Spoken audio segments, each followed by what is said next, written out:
Hub and spoke model పెట్టాం. అమరావతిలో main కేంద్రం పెట్టి అక్కడి నుంచి 5 జోన్స్లో 5 ఆఫీసులు పెట్టి దీన్ని లాజికల్గా తీసుకుపోవడానికి నా జీవితాశయం ప్రతి ఒక్క కుటుంబంలో ఒక్క పారిశ్రామికవేత్తను తీసుకురావాలని. ఈరోజు చూశాను చాలా మంది రైతులు కోల్డ్ స్టోరేజ్ పెట్టుకునే పరిస్థితికి వచ్చారు. ఇలాంటి అనేకమైన వినూత్నమైన కార్యక్రమాలతో ముందుకు వచ్చే పరిస్థితికి వచ్చారు. మళ్ళీ మిమ్మల్ని అందరినీ ఒకటే కోరుతున్నా, ఈరోజు ఒక చరిత్ర మంచి కార్యక్రమానికి శ్రీకారం చుట్టాం. ఇలాంటి కార్యక్రమాలు ఇంకా చేసుకోవాల్సిన అవసరం ఉంది. పల్నాడు జిల్లాలో పారవలసింది రక్తం కాదు, పల్నాడు జిల్లాలో ఒక విప్లవం రావాలి, పారిశ్రామిక విప్లవం రావాలి, పేదరికం పోవాలి.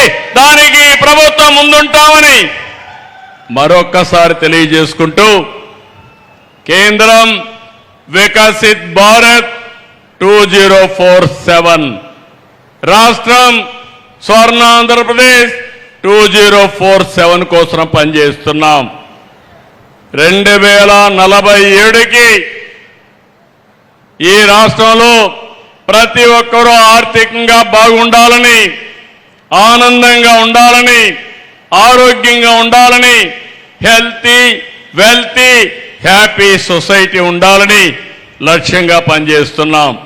దీనికి అందరూ కూడా సహకరించవలసిందిగా కోరుకుంటూ, మరొక్కసారి ఈ కార్యక్రమానికి వచ్చిన మిమ్మల్ని అందరినీ మనస్ఫూర్తిగా అభినందిస్తూ 1,04,000 కుటుంబాలని, అందులో ఉండే 5 లక్షల మందిని మనస్ఫూర్తిగా అభినందిస్తూ, ఈ రుణాల్ని సద్వినియోగం చేసుకోండి. ఇది మొదటి అడుగు మాత్రం.